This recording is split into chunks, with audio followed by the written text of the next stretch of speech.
Nous accueillons maintenant Nicolas Lahaye pour un travail qui s'intitule De Pleyel à Sarcelles, étude de cas des récits lysergiques.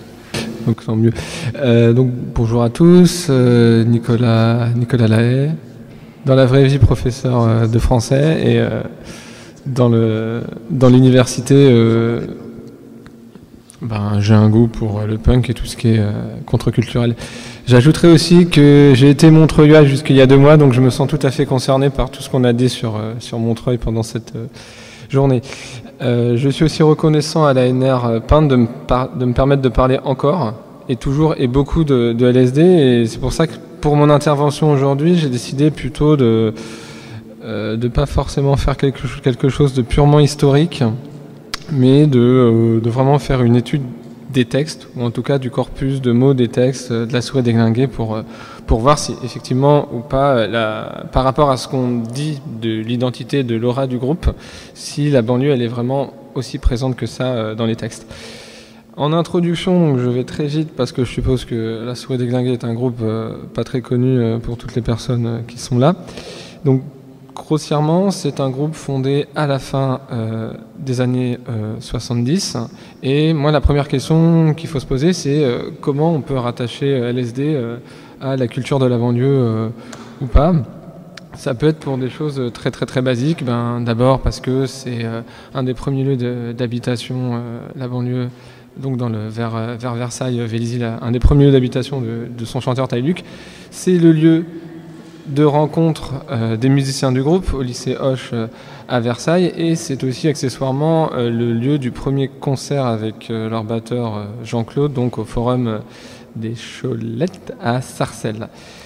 Cet ethos banlieusard, on peut aussi le rattacher à celui de son public, mais on va voir qu'est-ce que ça peut vouloir dire, un ethos banlieusard dans le cas de La Souris déglinguée, donc son public à la fois fervent et à la fois très remuant. On peut aussi dire que, par la force des choses, les premières chansons sont majoritairement celles qui parlent de la banlieue. Et même maintenant, dans la setlist des concerts, c'est ce qui constitue quand même une très grande proportion des chansons. Même si, première remarque, Paris n'est jamais très très loin, que ce soit pour des raisons techniques ou thématiques. Et même si, dès les années 80, d'autres thématiques vont apparaître et vont venir nuancer cette idée de la banlieue. Parce qu'on se pose alors, dès lors, la question de qu'est-ce qu'on entend par des thématiques banlieusardes ou des thématiques banlieue dans les chansons de LSD. Excusez-moi. Je ne vais pas forcément redévelopper des choses que j'ai déjà dit dans des précédentes interventions, mais on pourrait dire que ces thématiques banlieusardes, elles font écho soit à des récits d'enfance, des récits d'errance à travers la banlieue ou de la banlieue vers Paris et inversement, des récits de vie ou tout simplement des récits d'ennui. Et donc dans ce cas-là, la banlieue, ça peut apparaître à la fois comme un lieu où on va s'affirmer, où on va tenter peut-être de mettre un peu de couleur dans sa vie en essayant d'être plus ou moins actif.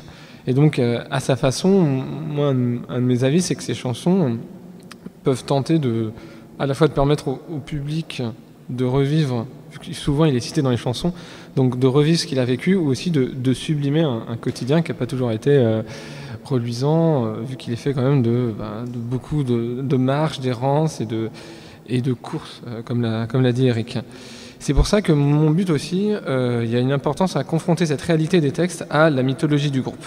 Ma question sera de la sorte très très très simpliste. Comment cette banlieue est-elle représentée dans les textes du groupe? On le verra tout bonnement en première partie, donc comment elle est citée dans le groupe. Ensuite, comment elle est évoquée, donc là c'est plus le professeur de français qui va parler, mais vraiment le côté d'un point de vue littéraire, comment on peut parler, qu'est-ce qui justifie l'intervention de la banlieue dans les textes du groupe, et ensuite une partie, comment la banlieue est-elle traitée en fonction des temporalités, des époques du groupe. Ça, ce serait une partie qui, bien entendu, sera amenée à être enrichie lors de la table ronde juste après. C'est peut-être cette partie-là que je raccourcirai le plus. Premièrement, donc déjà du point de vue typologique, on peut se rendre compte que quand on associe les banlieues, voilà, on a un diamant entre guillemets à plusieurs facettes. Certes, elle peut symboliser le groupe. Pas plus tard que la semaine dernière, j'ouvrais le bouquin d'Odeline sur les 100 CD punk. Et effectivement, on parcourt rapidement le texte, on voit hop, LSD récits de banlieue. Donc premièrement, des choses très basiques. Par des noms propres. Des noms propres qui peuvent faire référence à des villes de banlieue. Donc je pense à tout hasard, soit ce sont des noms qui font écho à des villes de banlieue, donc Saint-Ouen, mais ensuite des grands classiques, Sarcelles, Deuil-la-Barre, donc ça c'est sur la zone, ou Villetaneuse, Villejuif, dans banlieue rouge. Ça peut être, et là ça devient déjà plus compliqué, des noms de quartiers, ou voire des noms de stations de métro en banlieue. Là on est quand même déjà dans une surreprésentation, en tout cas de la capitale. Moi les premiers auxquels je pense, et les premiers que j'ai trouvés, je vous dis, je reste Stalingrad, République, Rome, Gare de Lyon, Nation. On est quand même très très très dans la capitale, mais ça veut peut-être déjà vouloir dire que cette capitale c'est aussi un terrain d'expression pour tous ces jeunes de banlieue. Il y a ensuite, au niveau des noms propres, des noms de personnages. Là encore, du point de vue de la typologie, les noms de personnages peuvent autant être des références purement littéraires et cinématographiques, quand j'en parlais avec Taïluc tout à l'heure, quand dans Week-end sauvage, il parle de la bande à Spartacus qui est à la station Rome. Bon, Spartacus ne désigne pas forcément le surnom de quelqu'un, il fait juste référence au film avec Kirk Douglas, mais comme c'est la station Rome, on lit tout ça par le champ lexical. Il fait référence, et bien entendu, aussi à d'autres énergumènes, d'autres personnes de cette raïa, de ce groupe, donc Isabelle, Jacqueline, ou plus ancien dans l'historique de Taïluc, donc toujours sur la zone, Pascal et Patricia, Saïd et tous les autres, François Pérez, etc. Tous ces noms, même s'ils sont par la force des choses très peu développés dans les premiers textes, représentent des trajectoires, des figures, des proches de ce groupe de Taïluc, mais qui s'insèrent déjà dans un contexte personnel de Taïluc, ce qui m'a dit en disant aujourd'hui, moi mes chansons c'est des petites vignettes d'un certain passé qui se situe à peu près entre 76, 78, 79, et c'est comme ça que je l'ai mis dans mes chansons. Il est déjà intéressant de remarquer que l'importance notable de la capitale dans ces textes, à la fois en tant que repoussoir, mais aussi en tant qu'attrait de cette vie, peut-être, je vais pas dire ennuyeuse, mais de cette vie différente en banlieue. Je pense pas mal de chansons dans Banlieue Rouge, par la chapelle Gare du Nord, qu'est-ce que tu vas faire ce soir? Donc on évoque aussi souvent cette capitale à travers ces gares par lesquelles on va arriver pour aller à tel concert, pour aller dans les discos juives, place de la République ou dans d'autres endroits. Deuxième aspect, donc après ces noms propres, par la récurrence du terme banlieue dans les chansons. Là encore une fois, comme je ne parle que des premiers textes, encore que,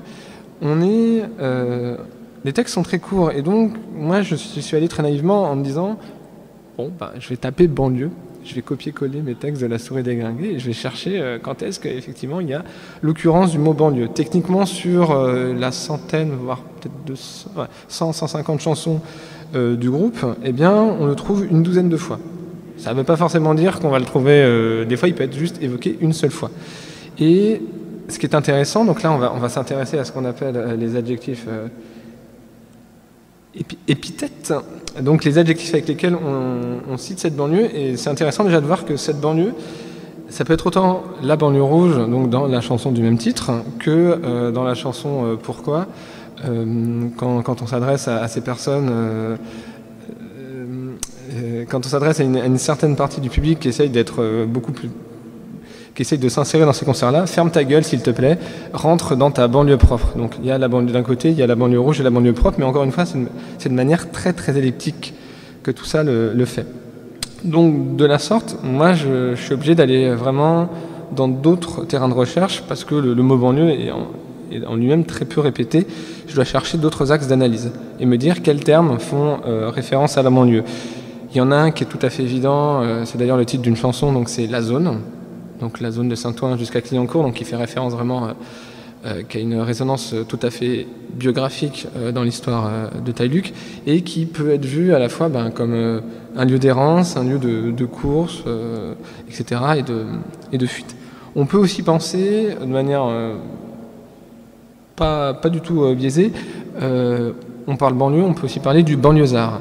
Et là, encore une fois, j'ai trouvé quelques termes. Donc, par exemple, dans Rien n'a encore changé, donc dans Réveille-toi banlieusard, Réveille-toi Félaga, Réveille-toi et réveille-la, réveille aussi tous les autres. Eh bien, est-ce que c'est anodin ou pas? Est-ce que c'est pour la rime? On verra ce qu'en dit l'auteur. C'est que voilà, on compare, en tout cas dans l'écriture de la chanson, on compare le banlieusard à un félaga, ce qui, historiquement, le félaga, c'est quand même le bandit de grand chemin. Et quand on voit la presse qu'ont pu avoir certaines de ces personnes, certains des membres de ce public, la comparaison ne manque pas de sel. Et donc de la sorte, la banlieue dans les chansons de La Souris déglinguée, on ne la cite pas tant que ça. On la devine, on s'y reconnaît parce qu'on est cité de manière plus ou moins détournée, mais c'est vraiment quelque chose de très diffus. C'est pour ça que, dernier aspect, il faut peut-être aussi raisonner, chercher la banlieue à travers des termes ou des expressions associées, donc ce qu'on appelle le champ lexical de la banlieue ou le champ lexical associé à la banlieue. On peut s'interroger sur la banlieue en termes de troupeaux, de groupes sociaux qui la arpentent. Et donc dans ce cas-là, on va trouver des termes qui en gros définissent le public de La Souris déglinguée, mais aussi tout ce public rock alternatif, donc la Raya, l'International Raya Fan Club, qui sont voilà, une étiquette qui sert à désigner tout ce groupe-là. On peut aussi trouver traces des différentes tribus musicales qui suivent le groupe. Je pense donc dans la chanson Une cause à rallier, sur le front à l'avant-garde, il n'y a que tous les meilleurs, tous les punks et les rockers, les skinheads et les autres. Mais déjà, ça forme ce qu'on appelle des tribus tout à fait composites. Et ça ne nous renseigne pas forcément, si on s'interroge encore une fois que sur les contenus des textes, sur l'identité de ces gens-là. Sont-ils parisiens? Sont-ils banlieusards? Et est-ce qu'au final, c'est vraiment important de raisonner comme ça? Ce que présentent ces textes, s'ils devraient présenter un ethos de la banlieue, je pense qu'on est obligé dans ces cas-là, quand on parle de la banlieue et qu'on s'intéresse de façon littéraire au texte de LSD, on est obligé de déborder. On est obligé de dire, ça parle de la banlieue, mais on est obligé de déborder sur des thématiques comme la rue, l'ennui. Et on se rend compte que la banlieue, elle est vraiment plus évoquée, esquissée. Et par rapport à on va dire, les récurrences du terme banlieue dans ces chansons, on se rend compte que, bien entendu, avant les années 80, c'est là où on en parle beaucoup. Après, c'est quelque chose que j'ai parlé plus tôt dans ma troisième partie, mais après cette question de la banlieue revient beaucoup moins souvent dans les textes, même si elle peut, à travers telle ou telle figure connue, elle pourra être de nouveau évoquée. C'est pour ça que dans ma seconde partie, j'ai plutôt m'intéressé à l'aspect qu'est-ce qui peut justifier les interventions, les citations, les références à cette banlieue dans cette chanson. Donc cette banlieue, comme je viens de le dire, je trouve qu'on la stylise plutôt qu'autre chose. Ça découle du style d'écriture très particulier, en tout cas pour les premières chansons de Taluq, qu'on peut autant que les détracteurs pourront dire que c'est simpliste, d'autres pourront dire que c'est simplifié, parce que pour les premiers morceaux, ils disaient très clairement il faut des chansons courtes, comme ça c'est plus facile à retenir pour le public et ça évite de mettre des messages trop compliqués, donc ça laisse pas forcément trop le temps pour faire une description précise de tel lieu X ou Y. Et donc, premièrement, on peut se demander quelles sont les inspirations de ces textes. Donc là, sur cette sous-partie, je ne vais pas empiéter sur ce qui pourrait être dit dans la table ronde, mais je me contentais de rappeler que la banlieue, quand Taluq la raconte dans ses chansons, c'est autant des souvenirs d'enfance, des souvenirs de vacances ou de famille. Donc la banlieue de Saint-Ouen, c'est du côté de sa grand-mère, et il dit lui-même que cette zone, en fait, c'est ma première rencontre. Je crois que c'est des gitans, ou je suis plus trop sûr, mais je crois que c'est des gitans. Il dit aux alentours de Pierrefitte, etc. C'est ma première rencontre avec la marginalité. Et ensuite, une fois qu'on n'est plus du tout dans le récit d'enfance, mais qui se met à arpenter la banlieue avec d'autres personnes, ça devient le symbole de tant d'insouciance ou de marginalité. Mais de la sorte, dès lors, la banlieue, on ne peut pas du tout la considérer comme un élément uni. Ensuite, si on doit analyser ces banlieues dans ses rapports avec autrui, c'est pas du tout un élément qui fonctionne en autarcie. Moi, j'ai mis une cohabitation sous perfusion avec Paris, parce que dans ces cas-là, la banlieue, elle existe autant par l'image qu'elle renvoie que l'image qu'on renvoie d'elle. Et dans ce cas-là, l'opposition avec l'Eldorado parisien est évident, parce que c'est là où, en tout cas, il y a effectivement des concerts en banlieue, mais les concerts se passent aussi à Paris. Je pense aussi, de manière spontanée, il y a ce serait intéressant de faire la liste de tous les locaux de répète de la Souris Déglinguée, mais quand je pense locaux de répétition Souris Déglinguée, je pense Paris 13e, je pense Paris 10e, je pense à côté du mairie, donc on est quand même des choses qui se passent à Paris, parce que c'est plus simple pour tout ça.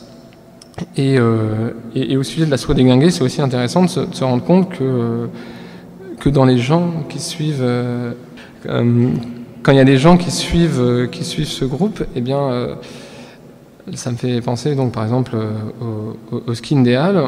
On dit que ce sont les skins des Halles, ponctuellement, on peut plus les appeler skinheads de Colombes, mais en général, quand on va citer un membre de cette raïa, on va citer son terrain d'expression, qui est souvent parisien, et peut-être de temps en temps, on va citer, mais c'est un raisonnement en cours, peut-être on va citer la ville d'où il vient, donc ça peut être Meudon, Colombes ou d'autres choses. Et dans ces rapports avec autrui, parler de banlieue, ça me pose aussi, par rapport à la dernière intervention que j'avais faite chez Pin, donc se pose aussi la question de la violence. Est-ce que c'est le public qui est violent? Est-ce que c'est la banlieue qui serait violente? Et plus clairement, cette violence dont on parle dans le public de la Souris Déglinguée, est-ce que elle s'exprime contre qui? Elle s'exprime contre une autorité, contre un certain état de création, un autre mouvement musical. Ça, ce sont des questions qu'on pourrait parler dans la discussion. Un dernier point pour cet aspect littéraire, ce serait aussi, je pense, peut-être le plus simple, s'interroger par rapport à la Souris Déglinguée sur ces concerts en banlieue comme moyen d'expression de cette banlieusardité. Et c'est peut-être, je pense, que dans ces moments-là vont se cristalliser les rapports entre la banlieue et le groupe, parce que les concerts permettent de rassembler le public. Et aussi, par rapport à l'historique du groupe, eh bien, ça va permettre, la banlieue va permettre ponctuellement au groupe de jouer quand, à Paris, il n'y a pas la place, ou pour de basses raisons personnelles, le groupe a été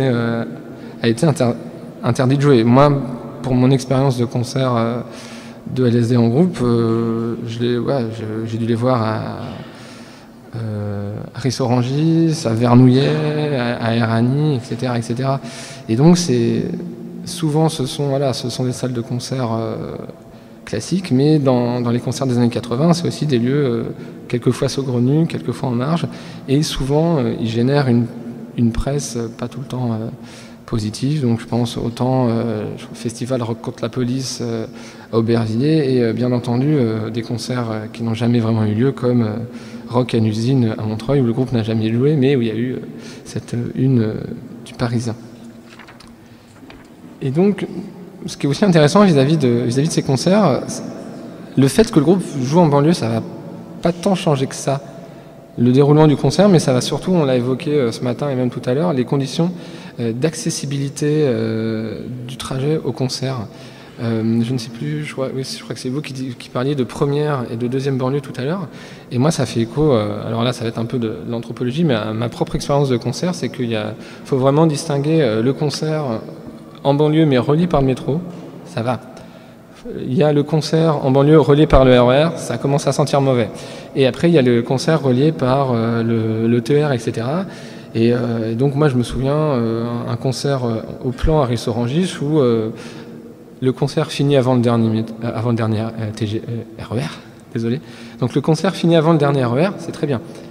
Mais il finit juste après l'avant-dernier. Ce qui veut dire, entre l'avant-dernier et le dernier RER, il y a quand même 1 heure de battement, 50 minutes. Donc, il faut quand même passer le temps. Il y a aussi une anecdote dont j'ai parlé tout à l'heure, le concert de Vernouillet, donc organisé par les Brest Vainqueurs avec en tête d'affiche les Coq Sparrers. J'y vais avec des copains, on se retrouve à la porte de Versailles, on arrive sur le lieu du concert, on galère comme des fous à trouver une place de parking, et à un moment donné on se rend compte que la marche arrière de la voiture marche plus. Et on se retrouve un peu emmerdé au moment de faire une marche arrière pour bien garer proprement la voiture. Et qu'est-ce qu'on fait ? À un moment donné, passent des gens qui vont au concert, des gens crâne rasé avec le look total Fred Perry et les bretelles, et on se retrouve, voilà, pour l'anecdote, avec des skinheads qui nous ont aidés à nous garer dans notre place de parking en poussant la voiture, etc., etc. Et encore une fois qu'on est garé, il faut encore être capable de trouver la salle. Et avec ma longue expérience de concert d'Assaut et Déglingué, j'ai vraiment eu... Il y a vraiment des fois où il faut chercher, quoi. Il faut chercher et après il faut avoir envie de partir du concert. Et donc cette présence de la banlieue dans les chansons, il faut la voir certes comme un marqueur d'identité, c'est évident dans le cas de l'Assaut et Déglingué, mais c'est pas forcément une litanie lourdement revendiquée. Là j'ai une comparaison. Parce que c'est beaucoup ce que j'écoute en ce moment, je veux dire, c'est pas du tout revendiqué, disons que c'est toute proportion gardée. La banlieue chez LSD, c'est pas New York dans les groupes de New York hardcore façon Agnostic Front où pendant toutes les chansons les gars commencent, ils se tapent le poing contre le torse et disent voilà, on vient du Lower East Side et on est hardcore et on fait ça. C'est pas du tout la même chose, c'est plutôt vraiment une sorte de phénomène très diffus, sans forcément trop de redites. Donc dans la dernière partie, on pourra se demander comment l'interpréter, ce phénomène, au regard de l'histoire du groupe, au regard des différentes temporalités qui traversent le groupe. Dans cette dernière partie, alors j'y suis allé de manière très, très, très simpliste, je me suis dit qu'il y avait peut-être la période vraiment début années 80 où on parle majoritairement de la banlieue, des histoires de loupards. Ensuite, il y a cette période où on se met beaucoup à parler de l'Asie, et ensuite, il y a un temps qui peut se superposer avec les autres, un troisième temps, où on revient à la banlieue, où on évoque cette banlieue, mais 20 ou 30 ans après les faits. Et donc, dans le premier temps, c'est donc fin années 70, début années 80, donc nous et moi contre tous les autres, cet affrontement dont font preuve les chansons. Eh bien, comme je l'ai dit un peu avant, on est face à des chansons très courtes, très esquissées, et donc on ne peut que, si on est obligé de croiser les textes d'une avec des témoignages, et on se rend compte que dans ce cas-là, la banlieue est évoquée, mais à travers des activités plus ou moins licites. C'est tout. C'est très vague. Elle est de temps en temps aussi évoquée à travers les bandes, etc. Mais encore une fois, c'est vraiment très, très, très, très, très vague. Là où c'est peut-être le plus intéressant, c'est que cette présence de la banlieue se fait l'écho d'une violence qui suit le groupe un peu partout, mais pas forcément une violence contre le public ou en concert. Je dirais plutôt aussi une violence comme sentiment de frustration ou besoin d'extérioriser de la part des membres de ce public. Se pose déjà donc la question, pour moi c'est maintenant, en tant que jeune, c'est vite dit, mais en tant que membre de public, je veux dire, aujourd'hui, me présenter l'Assaut et Déglingué comme un groupe banlieusard, ça me semble un peu douteux, mais de la même façon, à travers les textes, j'ai pas dit à travers le public, présenter LSD comme un groupe banlieusard violent, c'est pas si simple. Et cette idée de le présenter comme un groupe banlieusard, ça me semble douteux parce que ça fait écho à, je crois, dans le documentaire de Michel Villarmet, Nous, enfants du rock, quand on interroge l'Assaut et Déglingué, on les interroge pas dans un rad de banlieue, on les interroge dans un bar de Pigalle avec un vieux monsieur qui joue de l'accordéon et qui chante une chanson sur Pigalle. Et donc faudrait interroger Villarmet pour dire mais pourquoi cette volonté de mettre le groupe là et pas forcément de le mettre dans je ne sais pas quel bar de concert à Montreuil ou autre. Deuxième tentative de discussion, c'est au fur et à mesure que l'Assaut et Déglingué fait de la place à l'Asie dans ses textes, eh bien, peut-être cette idée que l'exotisme banlieusard se double d'un exotisme extra-européen avec une focale qui se déplace. Une focale asiatique qui va prendre le pas sur d'autres thématiques qui, déjà, à la base, étaient esquissées. Et en parallèle, quand cette focale asiatique prend le pas sur la banlieue, on peut aussi dire que Est-ce que c'est encore le rock qui va devenir symbole de la rébellion dans les banlieues? On l'a évoqué tout à l'heure, ça peut devenir le rap. Et donc chez Echo, par exemple, une des chansons où La Souris Déglinguée fait un retour sur le monde, son monde tel qu'il est devenu. D'une, elle parle pas de la banlieue, et de deux, elle le chante sur un rythme rap. Donc je pense à la chanson Paris aujourd'hui. Voilà. On dit pas, ils n'ont pas dit la banlieue aujourd'hui, ils ont dit Paris aujourd'hui. On peut donc dire que la banlieue, elle est diluée, je ne sais pas, mais en tout cas, elle est réinterprétée. Et on arrive au troisième point, la banlieue en tant que réminiscence. Et donc, je trouve que des origines du groupe, où la banlieue avait une réalité, une valeur géographique, aujourd'hui, quand on évoque la banlieue dans le cas de LSD, on parle de ce qui se rattache à l'aura, ou à la réputation du groupe. Et dans les textes les plus récents, on en parle, mais c'est vraiment ce sont plus des évocations du temps passé, ou surtout une évocation de cette banlieue à travers quelques figures historiques. Ce qui, je me rends compte que là je parle un peu beaucoup, on en parlera en discussion, ce qui m'amène à m'interroger sur le lien actuel entre le groupe, entre la mythologie du groupe et cette banlieue. En conclusion, on peut donc dire que ce sens, cette expression de la banlieue peut autant se voir comme une affirmation d'une identité qu'un repoussoir ou qu'un appel à la capitale à travers les différentes thématiques, une cohabitation, un décalage culturel avec d'autres formes d'exotisme, et aussi bien entendu une attirance évidente pour Paris en tant que centre de gravité culturelle. Et donc on est vraiment plus dans une esquisse de la banlieue plutôt qu'un tract politique ou un clair et concis. Je finirai là-dessus en me disant est-ce que quand on parle de cette banlieue dans les textes, est-ce qu'on parle forcément de violence? Je dirais que cette thématique est... Je dirais que cette thématique est vraiment...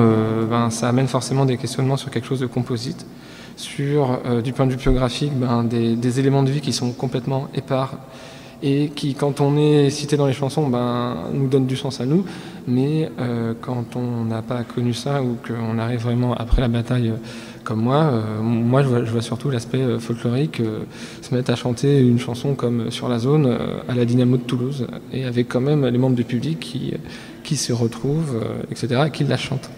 Et donc aujourd'hui, on peut donc dire que quand on évoque la banlieue de LSD lysergique, on parle de l'aura du groupe. Merci à tous.